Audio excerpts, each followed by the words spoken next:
Hello guys, welcome to mama's biology. आज हम लोग पढ़ने वाले हैं एल्गी का चैप्टर, जिसमें कि हम लोग बहुत कुछ पढ़ने वाले हैं। उनके कैरेक्टर पढ़ने वाले हैं, वो कहाँ कहाँ मिले जाते हैं, हैबिटेट पढ़ने वाले हैं, उनका स्ट्रक्चर पढ़ने वाले हैं, उनका इकोनॉमिक इम्पोर्टेंस पढ़ने वाले हैं। तो बहुत कुछ उनका पढ़ने वाले हैं हम लोग। So let's get started. तो पहले हम लोग को जानना पड़ेगा क्या है एल्गी, क्या है एल्गी, क्या है उनका कैरेक्टरिस्टिक्स पढ़ेंगे हम लोग। Hello guys, welcome to mama's biology. आज उनका कैरेक्टरिस्टिक्स ये है, एल्गी का जो प्लांट बॉडी है वो थैलस है।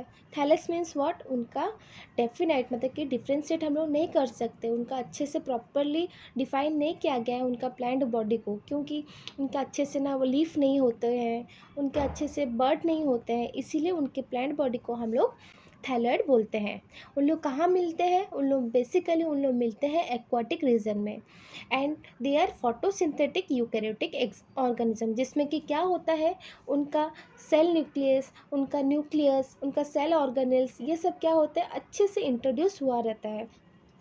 उनका उनका मेनली बोला जाए, they are unicellular and multicellular. उनके पास क्लोरोफिल रहता है, इसलिए उनके पास ना कुछ ना फोटोसिंथेटिक पिगमेंट्स रहते हैं। They are autotrophic in nature, क्योंकि ना जब हम लोग को पता ही है कि वो लोग क्लोरोफिल है उनके पास, तो वो लोग फोटोसिंथेसिस अपने खुद से कर सकते हैं। बिकॉज क्या है, इसका मतलब ये है कि वो लोग ऑटोट्रॉपिक है, मतलब कि खुद का खाना वो लोग खुद बना सकते हैं। और वो लोग कैसे पाया जाता है? मेनली उन लोग क्या करते हैं, यूनिसेलुलर में पाया जाता है, या फिर कॉलोनियल में पाया जाता है, या फिर फिलामेंटस में पाया जाता है। और उनका मेन बॉडी क्या है, हैप्लॉइड है। अभी मूव करते हैं उनके हैबिटेट रीजन को। उन लोग कहाँ मिलते हैं? वो लोग मिलते हैं एक्वाटिक रीजन में, जैसे कि all algae are present in the aquatic region. इसका मतलब ये है वो लोग मेनली एक्वाटिक रीजन में मिलते हैं, जैसे कि फ्रेश वाटर में हो गया, जैसे कि पॉन्ड हो गया, रिवर हो गया, रनिंग वाटर में हो गया, या फिर हम लोग बोल सकते हैं मराइन वाटर में हो गया, जैसे कि ओशन, या फिर brackish water, deep water, warm water, ये सब हो गया क्या, ये मराइन वाटर के अंडर में आते हैं। अगर मैं बोलूँ तो ब्रैकिस वाटर क्या होता है? ब्रैकिस वाटर वो होता है जो फ्रेश वाटर आके मिक्स होने लगता है मराइन वाटर में, उससे बोलते हैं ब्रैकिस वाटर, राइट। अगर हम लोग बोला जाए टेरेस्ट्रियल रीजन में भी बहुत सारे दिखते हैं, जैसे कि मॉइस्ट वुड में हो गया, मॉइस्ट सॉइल में हो गया, कुछ एनिमल्स में मिलते हैं, जैसे कि स्लॉथ बियर, उनके हेयर्स में मिलते हैं, कुछ स्नो में मिलते हैं ये सब एल्गी। फिर ना और भी ये चीज़ है कि एल्गी क्या करता है, फंगस के साथ मिल के वो लाइकेन बनाता है। अगर नेक्स्ट उसका बात करें तो उनका स्ट्रक्चर कैसे कैसे हम लोग एल्गी कैसे कैसे उनके फॉर्म मिलते हैं, जैसे कि यूनिसेलुलर हो गया, देन कॉलोनियल हो गया, मल्टी सेलुलर हो गया। अगर मैं यूनिसेलुलर के बारे में बात करूं तो वो लोग कैसे मिलते हैं, एक फ्लैजिलेटेड वाले मिलते हैं, एक नॉन फ्लैजिलेटेड। मतलब क्या, अगर फ्लैजिलेटेड होंगे तो उनका ये हेयर लाइक एक स्ट्रक्चर होगा, उनको एक जो स्विम करने के लिए उनको हेल्प करता है। और अगर नॉन फ्लैजिलेट बोलूँ तो उनका कुछ स्ट्रक्चर नहीं होता है, जो हेयर लाइक स्ट्रक्चर नहीं होता है।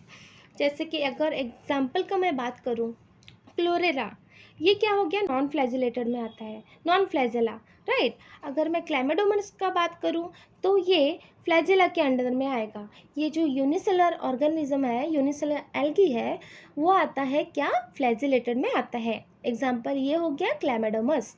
अगर मैं कॉलोनियल एल्गी के बारे में बात करूँ तो ये क्या है, कॉलोनियल एल्गी क्या होता है ना, कॉलोनीज के फॉर्म में रहते हैं। एग्जाम्पल क्या हो गया, वॉलवॉक्स। देन हम लोग नेक्स्ट क्या करेंगे, मल्टी सेलुलर एल्गी।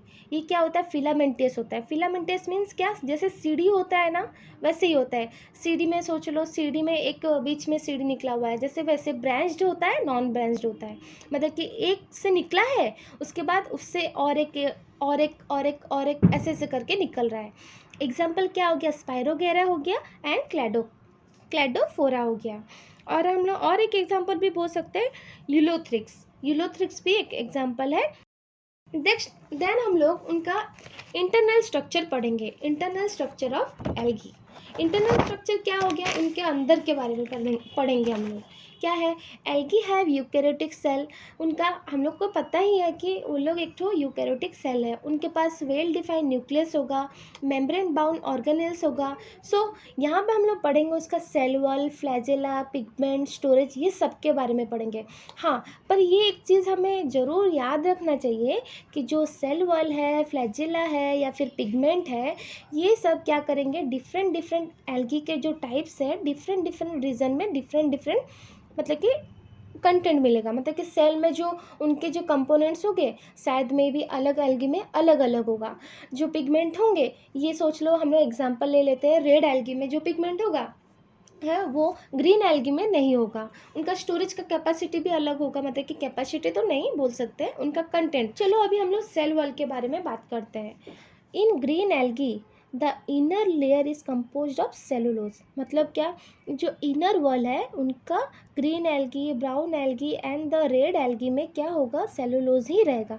पर जो ये आउटर लेयर है ना, उन पे क्या होगा, कंपोजिशन उनका अलग है। जैसे कि अगर मैं कहूँ, अगर क्या मतलब ग्रीन एल्गी में आउटर लेयर पेक्टिन होगा, ब्राउन लेयर में उनका आउटर लेयर क्या होगा, एल्जिन होगा, और रेड एल्गी में उनका आउटर लेयर कैराजिन होगा। ठीक है, ये जो एल्जिन, कैराजिन, पेक्टिन है ना, ये सब क्या है, हाइड्रोकोलाइड्स है। हाइड्रोकोलाइड्स क्या है पता है, मतलब कि जो हाइड्रोकोलाइड्स का उनके पास एबिलिटी होता है वाटर को एब्जॉर्प्शन करने में। तो ये जो उनका आउटर लेयर में अगर ये पेक्टिन, एल्जिन, कैराजिन अगर नहीं होगा तो उनका क्या होगा, वो लोग वाटर को क्या करेंगे, एब्सॉर्ब नहीं कर पाएंगे। राइट, ये वीडियो में हम लोग एल्गी के classes, common name, major pigments, stored food, cell wall, ये सब पढ़ेंगे। पर हम लोग नेक्स्ट क्लास में ये सब पढ़ेंगे। अगर आपको वीडियो अच्छा लगा हो तो please like, share and comment, and don't forget to subscribe my channel. Thank you guys.